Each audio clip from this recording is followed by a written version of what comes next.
What do you do, baby? Oui, on n'est pas lundi, mais c'est quand même une belle journée pour un bon pod. Je l'ai dit, on va saupoudrer les semaines maintenant du pod. On fait pas encore de Patreon, hein? À un moment donné, on va dire, yo, si vous continuez pas à acheter des trucs, casquettes, hoodies, attends un peu, tasses, parce que oui, les tasses sont commandées, guys. www.zonekr.ca, les tasses sont back, baby! Les tasses sont back. Vous avez été nombreux à nous le demander. Donc, ça, c'est une chose de faite. Deuxième chose que je vais vous dire, c'est merci. On est rendu à plus de 7000 sur Instagram. 7000, c'est énorme. Donc, un gros merci. Je l'ai dit souvent, on est la plus belle communauté sportive parce qu'on est pour l'ouverture, on est pour la compréhension, on est pour l'écoute. On est pour l'apprentissage. On pense pas qu'on est des petits Joe connaissants ou des petites Joe connaissants, Joanne connaissants. Non, on est real. Puis quand on est intelligent parce qu'on sait qu'on n'est pas assez intelligent pour savoir tout. Fait qu'on est là pour apprendre. Donc, je suis vraiment, vraiment content de pouvoir être en mesure de piloter ce podcast-là avec Bruno Mercure, partenaire du podcast qui est là depuis jour 1. Puis je vous mentirais pas que ça m'a fait un petit quelque chose là, de voir le 7000. Là. Je sais que c'est un chiffre puis que je mets pas beaucoup de poids sur ces trucs-là, mais de voir le 7000, puis surtout qu'au début de l'année, on disait notre but c'est d'atteindre 8000, on est sur la route, puis je suis sûr qu'on est capable de le faire. Donc, continuons à travailler ensemble, continuez à promouvoir le pod, parler du pod aux gens. Puis aujourd'hui, c'est un pod très spécial aujourd'hui parce qu'on parle du repêchage de la Ligue nationale de hockey. Repêchage, un gros spécial repêchage avec un gars qui, pour moi, c'est la sommité en ce moment dans tout ce qui est hockey, dans tout ce qui est repêchage, dans tout ce qui est scouting, dans tout ce qui est parler à des dépisteurs autant de la Finlande que des États-Unis. Anthony Martineau, qui est, premièrement, c'est un foutu bon Jack. Puis deuxièmement, vous allez l'entendre, c'est un brain sur deux pattes. J'aime converser avec lui, puis je peux vous garantir que c'est pas la dernière fois qu'on va parler à Anthony, parce que pour vrai, je le trouve vraiment nice. J'ai vraiment du plaisir à jaser avec lui. Puis je suis vraiment content d'avoir pu faire nos listes de draft. Donc, nos listes sont vraiment pas pareilles. Et c'est ça que je trouve que ça fait une belle... Il y a un des deux qui a pas Shane Wright numéro 1. Je vous dis pas qui, il va falloir écouter le pod. Je vous dis pas qui va falloir écouter le pod. Sur ce, je vous envoie vers le podcast. Mais si vous voulez, envoyez-nous vos listes de draft, votre top 5. I don't know. Envoyez-moi ce que vous pensez du pod. Écrivez-nous. On veut que la conversation soit ongoing. Puis, on rappelle que le 2 et 3 juillet prochain, on a un tournoi de hockey féminin sans restriction. On n'est pas là pour vendre des tickets, on est là pour jouer au hockey. So, on n'est pas là pour que ça y ait une foule, on est là pour que les joueuses de hockey aient de la glace pour jouer, se perfectionner, s'améliorer, puis on veut donner un bon tempo de hockey, puis une belle plage à ces femmes-là. Toutes les highlights vont sans restriction. On a déjà un caméraman qui va être sur place, donc vous allez rien manquer. Donc ça, là, on s'en va écouter ma main man Anthony Martineau. Baby!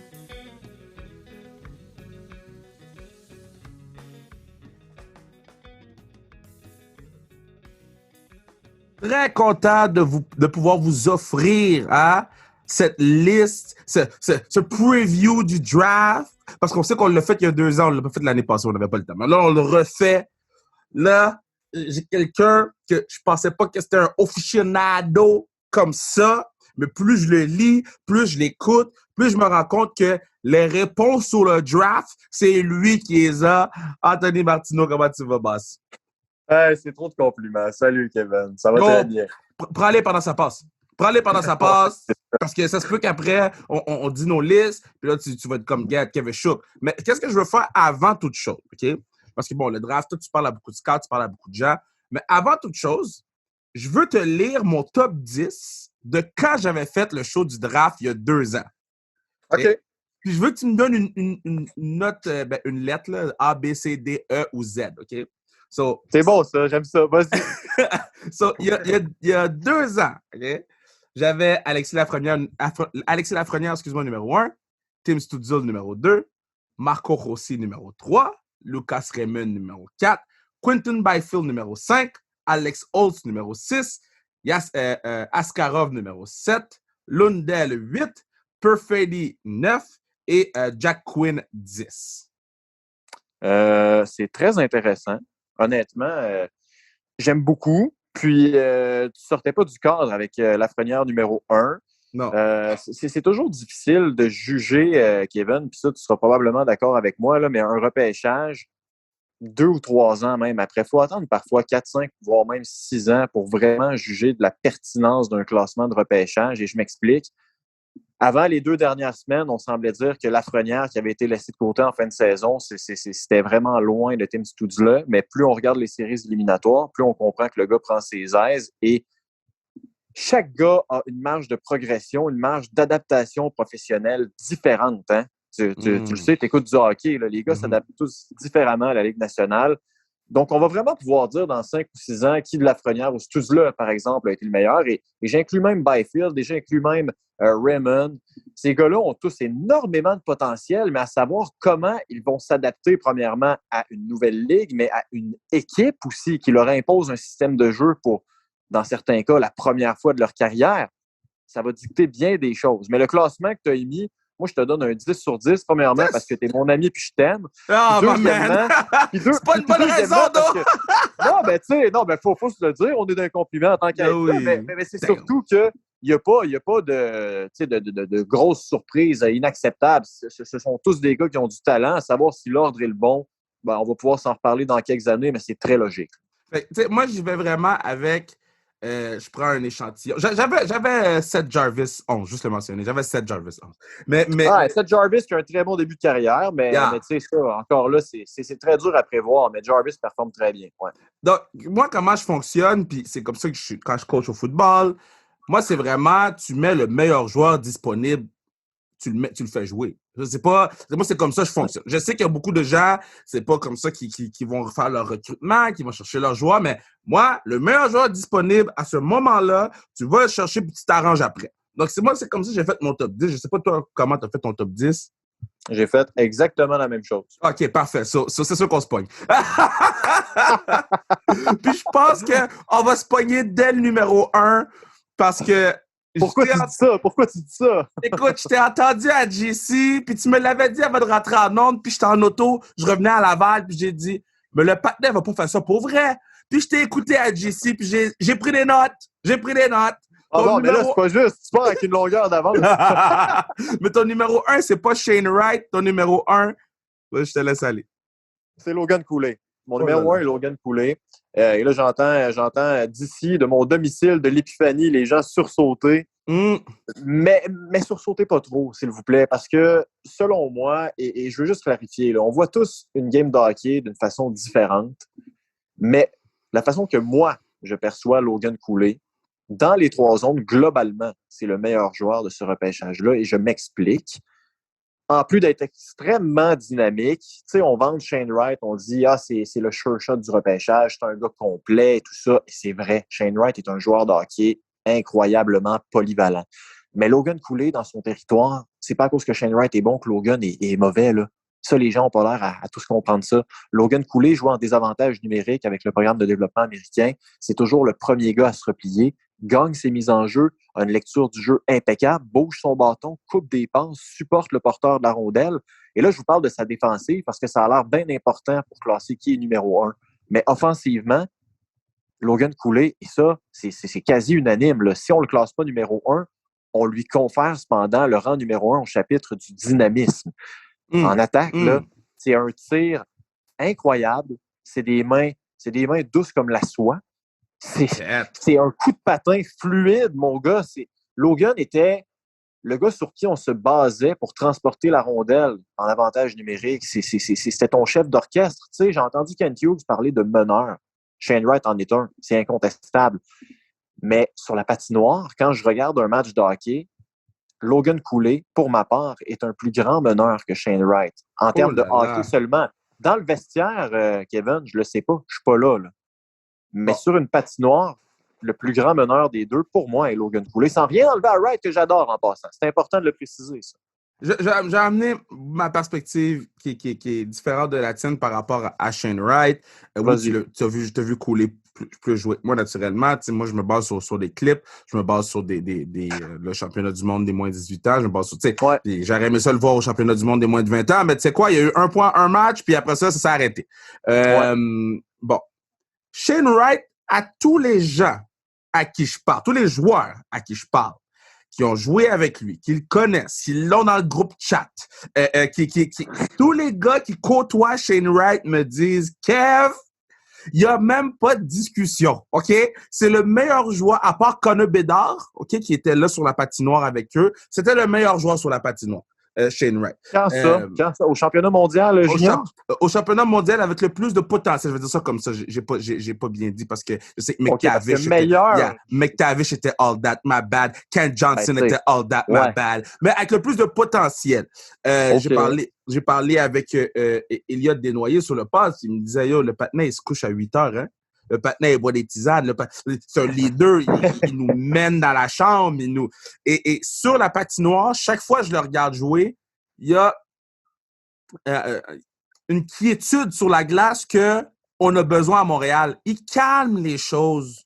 Tu sais, il est sur la patinoire, puis tu fais, bon, tout va bien aller. Tu sais, la phrase « ça va bien aller, COVID », là, ben, c'est clairement lui qui l'a inventé, parce que quand Shane Wright est sur la glace, ça va bien. 94 points, plus d'1 point par match. Bon, c'est pas le patin le plus physique, hein. Ça, il va falloir mettre... Puis je sais qu'il bench au gym, je sais qu'il bench. Il m'a dit qu'il benchait, Mais il va falloir mettre un peu plus de poids, puis il va falloir mettre un petit peu plus d'hargne dans son jeu. Mais je peux pas aller contre Shane Wright, surtout après tout ce que les gens me disent sur lui. Mais Kev, sais-tu quoi? Tout ce que tu dis est vrai. Puis c'est important que les gens le comprennent. Mais c'est pas à cause que moi, je vois couler devant lui que j'aime pas Shane Wright. Si le Canadien repêche Shane Wright en juillet, là, je vais être le premier à célébrer. Parce que c'est tout un joueur de hockey. Il faut faire la distinction entre préférer un autre gars et ne pas aimer Shane Wright. Honnêtement, il y a des qualités incroyables. C'est vrai qu'il est calme sur la patinoire. C'est vrai qu'il impose le respect. C'est vrai que c'est un gars extrêmement discipliné. Je lui ai parlé quelques fois aussi. J'avais l'impression de parler à un adulte établi dans la vie. À vous, hein? C'est plaisant de lui parler à Shane Wright et je pense qu'effectivement, dans un marché comme Montréal, il cadrerait bien. Mais si on parle de qualité, de stricte qualité hockey et également de l'alignement actuel des Canadiens de Montréal, là, moi, je vois juste ça comme ça. Tu as Nick Suzuki présentement qui est extrêmement cérébral, qui est un gars qui réfléchit sur la patinoire, qui, sans avoir le meilleur coup de patin, a une vision du jeu incroyable, un bon tir des poignets, sait où se placer, un peu comme Shane Wright. Donc, moi, je me dis, Logan Cooley n'est pas petit. Il y en a qui disent, ouais, Shane Wright, c'est un gros gabarit. OK, oui, parfait. Logan fait 5 et 11. C'est pas mini non plus. Là. Mais ce que je veux dire, c'est que ça sera un beau complément, selon moi. On n'a pas de joueur de centre comme Cooley à Montréal. Certains le comparent à Clayton Keller, d'autres à Kuznetsov, d'autres à Barzal. Un gars rapide comme lui, moi, ce serait mon choix. Mais les gens qui ont Wright comme premier choix, c'est tout aussi respectable. Honnêtement, c'est deux gars tellement différents et je pense que dans les deux cas, on ne se trompe pas. Puis, l'autre affaire aussi qui, pour moi, c'est important, Cooley connaît bien Caulfield. Caulfield connaît bien Cooley. Oui. C'est un autre facteur. Ken Hughes, toute la garde, la nouvelle garde de dirigeants des Canadiens ont un petit penchant pour les joueurs américains. Je dis ça comme ça, avec le garçon de Ken Hughes qui a côtoyé Logan Cooley. Il y a peut-être une gamique. Mais tu sais, honnêtement, si on va être 100% franc, là, lequel a le plus de chances d'être repêché premier, selon ce qu'on lit? C'est Shane Wright. Ouais. Mais si on me demande, moi, à qui je préfère, et c'est vrai ce que tu dis, il y a un lien entre Cooley et le Canadien par sa nationalité et tout. Mais c'est une question qui est tellement intéressante. Ça me fait penser à l'année Nico Hischier, quand il n'y a pas vraiment de stud, ouais, mais qu'il y a plein de gars qui peuvent être bons. Ouais. Non, je comprends ce que tu veux dire, mais on va juste espérer que ça ne soit pas un... C'est quoi le nom du patinet? C'était le Patrick, là? J'espère que ça ne sera pas ça, là, parce que... Ah, damn. Oh my God. Non, faut pas que ce soit ça. Lord. Kyle McCarr, hein, numéro 4. Imagine. Ouais. OK. Deuxième choix, je vais te surprendre. Parce que c'est pas Logan Cooley, mon deuxième. Mon deuxième choix, c'est Juraj Slafkovský. 6 pieds. OK. Oh, yes. 6 pieds 4. Ouais. Non, mais écoute, encore là, très bonne sélection, honnêtement. Ah, 10 points en 31 matchs avec les grands Moons et les adultes. Ouais. Écoute, puis l'autre affaire que j'aime beaucoup avec Slavkovski, là, plus 33. Ce gars-là, 7 points en 18 matchs pendant les playoffs. Ce gars-là peut tellement faire du dommage dans la Ligue nationale. Là. Ah, clairement. Je vois qu'il a tous les atouts pour être un problème. Il joue physique, là. Il joue physique. Puis il va encore prendre du poids. Moi, là, je le regarde jouer, je vois Rick Nash. Ben, c'est un excellent comparatif. Puis c'est pas fou de le classer deuxième, considérant le fait que les Devils vont repêcher là. Les Devils qui sont bien nantis au centre, qui ont besoin d'aide de façon assez urgente sur les ailes. Slavkovski, tu l'as dit, c'est très bien résumé. Il n'y a pas grand-chose à rajouter. Hein. C'est un gars gros gabarit, il a des bonnes mains, du talent. Il patine bien pour un gars de sa charpente. Responsable aussi dans son territoire. C'est probablement, actuellement, avec Shane Wright, selon moi, là, mais le gars le plus près de la LNH. Oh, 100%. Fait que c'est un excellent choix. Tu sais, ça me surprend pas tant que tu le mettes là. Je suis juste déçu pour couler, mais ça, on a déjà réglé le dossier. Là, mais non, Slavkovski, c'est pas décevant du tout qu'il soit là, c'est normal. Fait que toi, je présume que tu as mis Wright deuxième.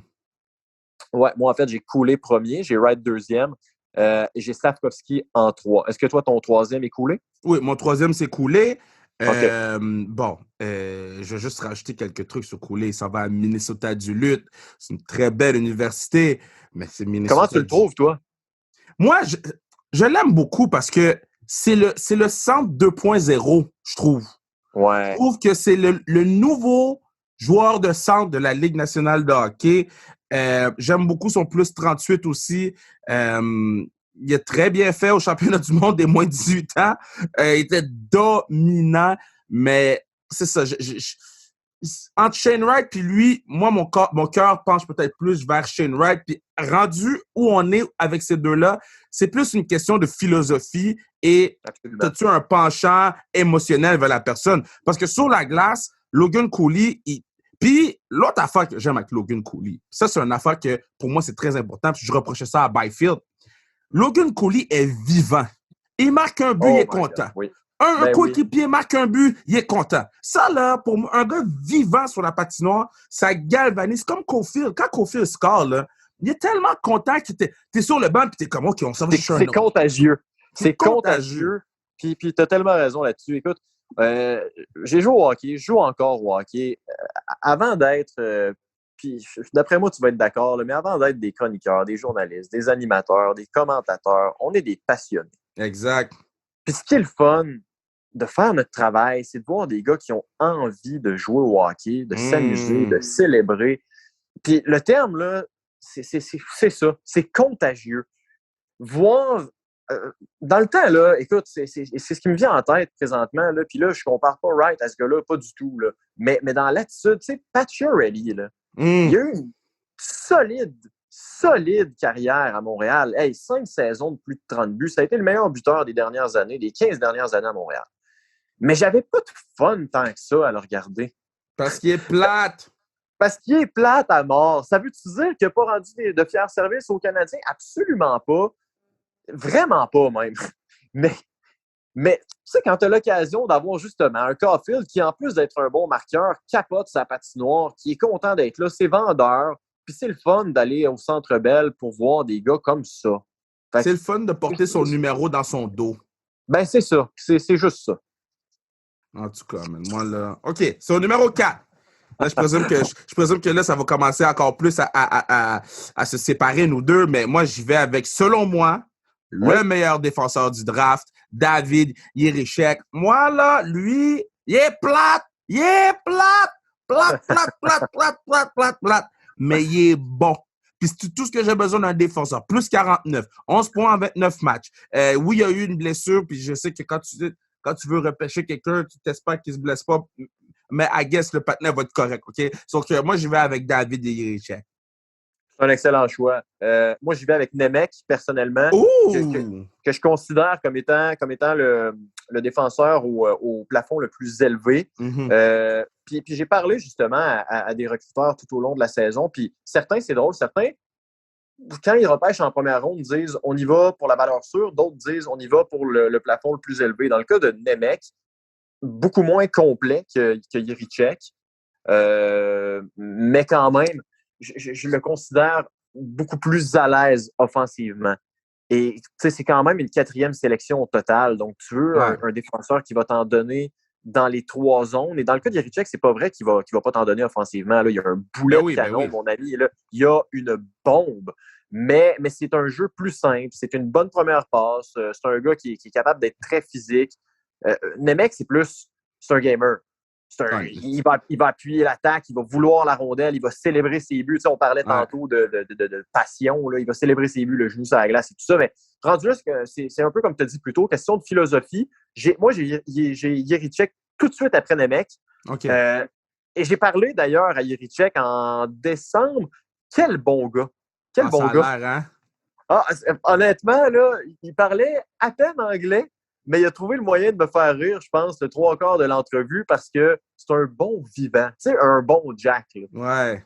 Mais j'aime beaucoup ce que tu me dis parce que ça me donne encore plus le goût de le prendre 4. Moi, Simon Nemec, je l'aime beaucoup. Je l'aime beaucoup. 26 points, 39 matchs. Un des défenseurs les plus productifs de l'histoire de sa ligue. 17 points en 19 matchs en séries éliminatoires. Je répète, en séries éliminatoires, le patinet est venu pour jouer 17 points en 19 matchs. Mon seul problème, c'est que je sens que son enthousiasme... Moi, un défenseur, là, j'ai pas besoin que ce soit enthousiaste. J'ai besoin que ce soit plate. Karl Makar, là, il est plate. OK?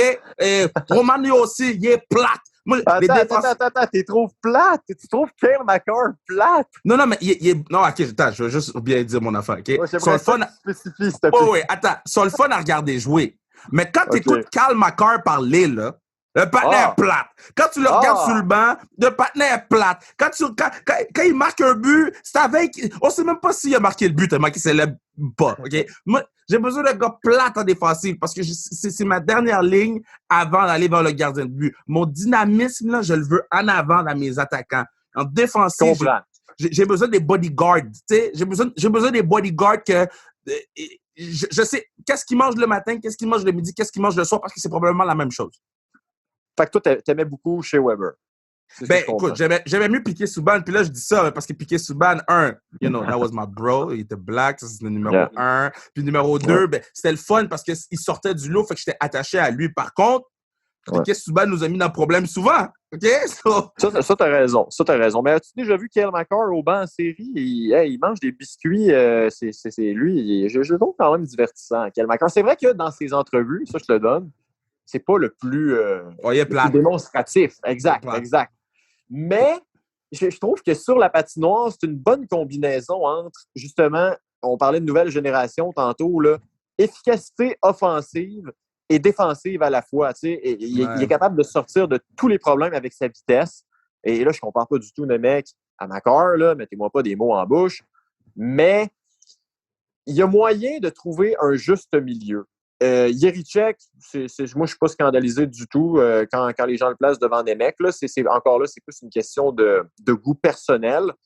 Mais je peux accepter l'argument de je veux un défenseur que je sais ce qu'il va me donner. Ça passe. Ouais, ça passe. Exact. Okay. Mais les deux sont très près, par exemple. S'il n'y a pas de consensus qui est le meilleur des deux, ça en dit long. 100%. Bon. Ouais. Ben moi, j'avais Nemec 6. Fait que, tu sais, toi, tu l'avais 4, moi, je l'avais 6. Numéro 5, toi, tu avais Jiricek, I guess. Exact. Ouais. Moi, mon numéro 5. Et là, je suis là pour choquer les gens. Je suis là pour envoyer un onde de choc. Vas-y.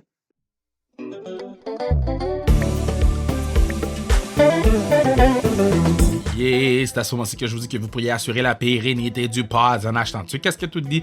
Tasses. Les tasses sont back. Là, les gens m'ont fait commander des tasses. Vous êtes mieux d'acheter les goddamn tasses. Mais faites commander des tasses. Je suis mieux de pas avoir des tasses qui traînent chez nous pendant 10 mois. Hey. Sur le zonekr.ca pour assurer la pérennité du pod. Sinon, vous pourriez assurer la pérennité de Le Camp en achetant tuc, casquette. Non, en fait, tu vois, là, je suis tellement sur une lancée que j'allais répéter tasse sur le zonekr.ca. Mais pour assurer la pérennité de Le Camp, il faut acheter les billets pour la classique KR. 3 matchs, 120 athlètes. Vous ne voulez pas manquer ça. On a annoncé déjà plusieurs noms. On a annoncé les filles pour le showcase de hockey féminin. On a annoncé les boys pour le 3 contre 3. Et dans les prochaines semaines, on va annoncer les joueurs et joueuses qui seront du match Duclair face à Raphaël.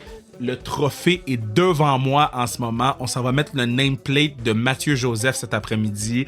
Il y a une partie de moi qui est pisse, mais il y a une partie de moi qui est très content du fait que il y a une pérennité à ce tournoi-là. Donc, achetez vos billets classiquekr.ca. Puis, je vous aime. Bye.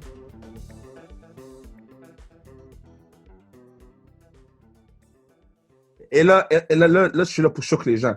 Je suis là pour envoyer une onde de choc. Vas-y. Jonathan Lekerimaki. OK. Lui, bon, les gens qui écoutent le pod savent que je suis un gros fan des Suédois. Je suis un gros... Bon, lui, là, un peu comme quand j'avais parlé de Lundell, les gens étaient comme, Kev, tu l'as mis haut sur ta liste. J'ai dit, oh, mais non, qu'est-ce qui se passe avec Lundell? Bon. Lui, c'est un scoreur, OK? Pur. Lui, il marque des buts. Il se lève le matin, marque des buts. Il boit son café, marque un but. Il fait son numéro 1, numéro 2, marque un but. Ce gars-là va être dans le top 10 des meilleurs buteurs de la Ligue nationale. Il va peut-être finir avec 41 buts, 3 passes, OK? Mais il marque des buts. Puis je trouve que si on, en termes on prend juste la catégorie de marquer des buts, c'est le meilleur buteur du draft. Puis même personne n'est proche. C'est pas meilleur buteur du draft. Si on prend juste l'aspect de compter des buts, l'aspect de marqueur naturel, c'est le meilleur buteur du draft. Je suis pas en total désaccord parce que c'est clairement un buteur élite.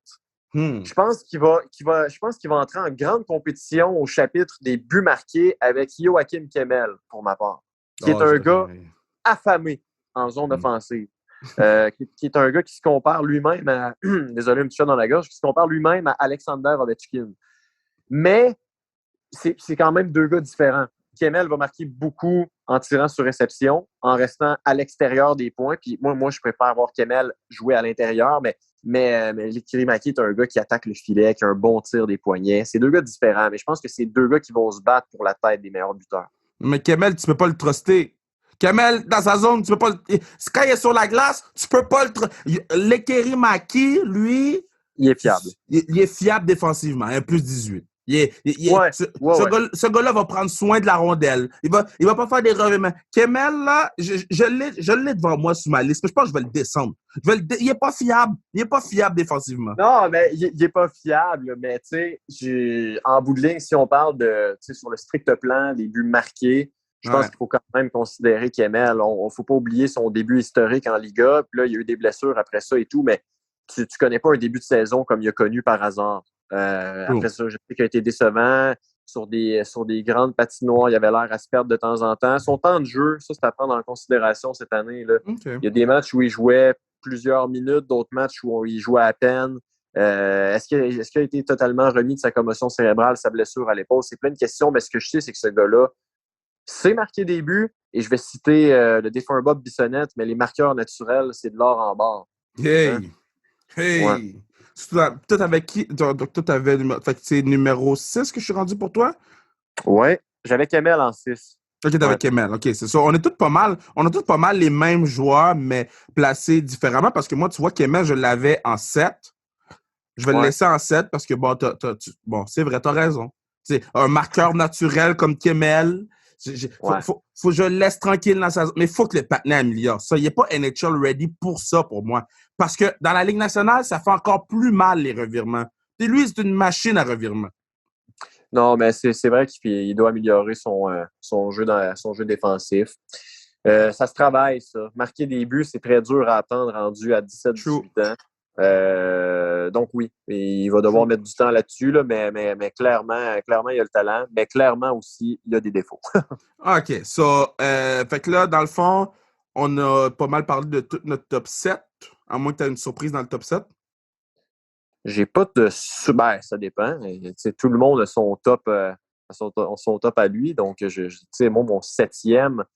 m'as-tu parlé de ton 7e à toi? Ouais, moi, c'est Kemel. OK, c'est vrai. J'avais Lekerimaki 5, Nemec 6, Kemel 7. Parfait. Moi, en 7e, peut-être que ce choix-là va te surprendre. Tu sauras m'en reparler. J'ai Mathieu Savoie. Oh, je savais que tu allais dire ça. Je savais que tu allais dire ça. Je savais que t'allais dire ça. Ouais. Qu'est-ce que t'en penses? Je veux t'entendre sur lui. Je te dirai mon opinion après. C'est tout? Écoute. Non, mais parce que on dirait que je suis comme entre deux avec lui. Parce que pour moi, Geeky a un plus haut plafond. Moi, tu vois, j'ai Geeky 8, Savoie 9, OK? Je peux te donner une idée. Okay. Je trouve que Geeky a un plus haut plafond. Maintenant, Savoie, sur toutes les listes que je regarde, il est haut. Sur tous les gens à qui je parle, il est haut. Tous les joueurs qui ont joué contre lui, à qui je parle, sont comme Kev, il est vraiment bon, mais. C'est le seul qui était comme ouais, il est vraiment bon, mais. Mais c'est quoi le mais? Mais c'est jamais. Comment je peux dire? On parle de comment t'appelles ça, là? Pas le work ethic, là, mais on parle de son dynamisme sur la glace. On parle de quand ça va moins bien. On parle de tout le non-hockey qui est rattaché au hockey. On dirait que c'est tout le temps le mais avec Mathieu Savoie. Même si c'est un excellent joueur de hockey. Mais son dynamisme est remis en question. Parce que moi... Pas le work ethic, mais comment je peux dire ça? Tu sais, ton body language quand ça va pas bien, là. Tu sais, ton leadership, là. Ouais. Là, tu viens de prendre un but, c'est de la faute à tout le monde, là. C'est ça qu'on parle beaucoup avec Savoie, mais l'aspect hockey est là. Donc, c'est ça qui est tough avec Connor Geeky puis Savoie. Parce que Geeky, on parle un petit peu plus de leadership, on parle un petit peu plus de ci, de ça. Donc, bon. Mm-hmm. C'est deux gars différents aussi au niveau du gabarit, c'est important de le mentionner. Aussi. C'est pas complètement faux. Savoie a tendance des fois à hocher la tête et tout ça. Mais honnêtement, je pense que son talent pur est peut-être l'un des 3 meilleurs du repêchage. Ouais. Il réalise tellement de bijoux à haute vitesse. C'est incroyable. Il est capable de se défaire d'une couverture en claquant des doigts, en criant ciseaux, en clignant des yeux. Prenez toutes les métaphores que vous voulez, là. Mais moi, honnêtement, c'est un des joueurs que je préfère le plus regarder. Pourquoi il est 7e? C'est justement parce qu'il y a quelques lacunes. C'est pas le meilleur dans sa zone. Rendu là, c'est sûr que les gars ont tous des petits défauts, mais je pense qu'il doit absolument être considéré parce que tu veux des gars qui peuvent faire changer un match avec leur talent quand tu repêches au premier tour. Puis selon moi, Savoie en est un. Il y a un excellent tir aussi. Sur réception, il est toujours placé au bon endroit. Il veut faire la différence. Puis des gars comme ça, ça vaut de l'or, ça aussi. Dans le cas de Geeky, je comprends pourquoi les gens le placent haut aussi. Un joueur de centre à ce gabarit-là qui patine autant, qui a un bon lancer aussi, bonne vision, ça mérite d'être considéré tout autant. Le choix ne sera pas facile entre les deux, même s'il y a un bon écart de points en faveur de Savoie cette année.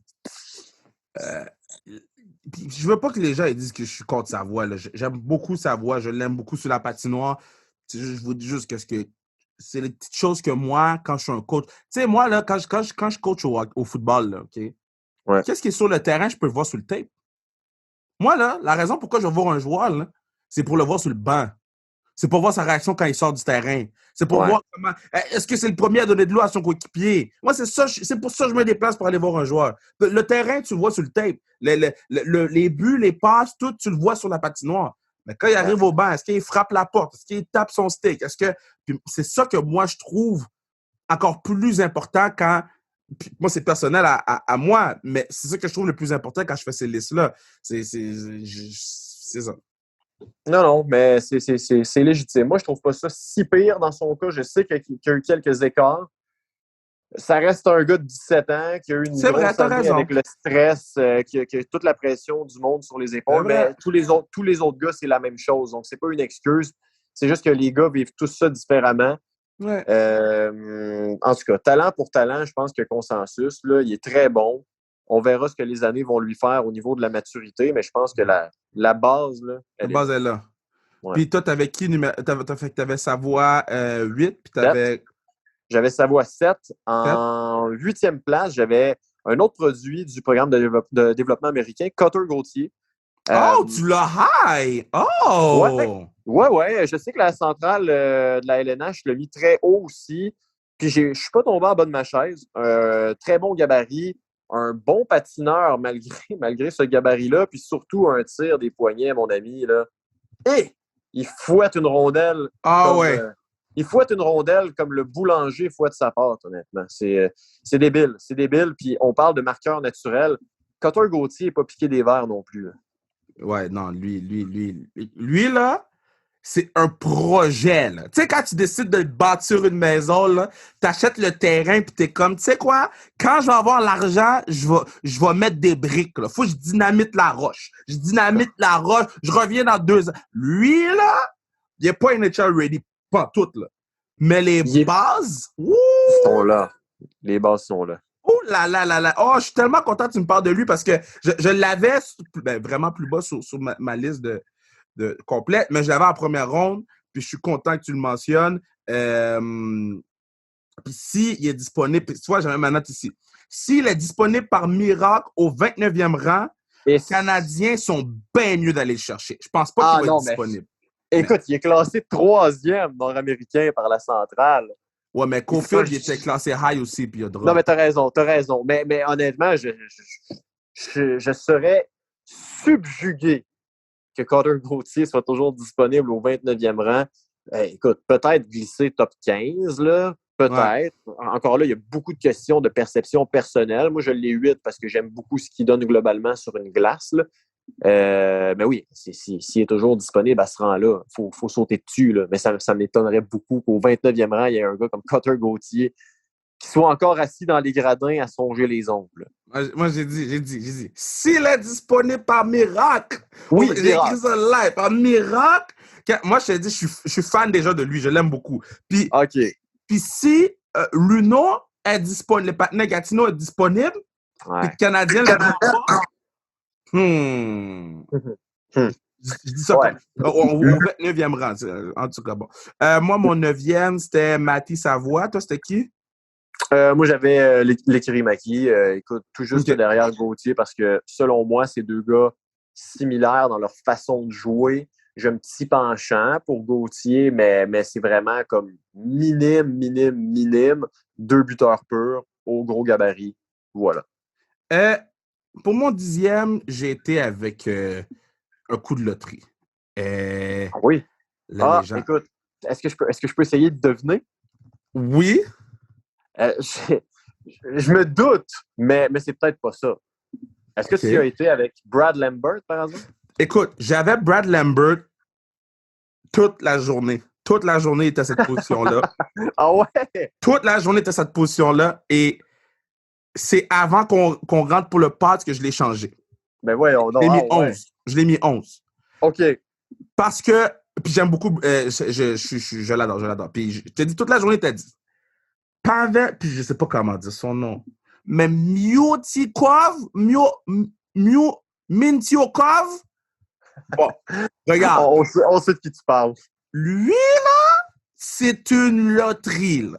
Lui, c'est un Lotomax, OK? Quand le Lotomax, il n'a pas été gagné pendant 3-4 mois. Là, ça, c'est un Lotomax que si tu gagnes ce prix-là, t'es 62 points en 67 matchs avec les Spitfire, avec le Spirit, excuse-moi. Moins 14, ça, j'ai les moins 14, je déteste les mais c'est ça qui est ça. Mais il est tellement bon. Il est tellement skilled. Il est smooth sur la patinoire. Ses mains.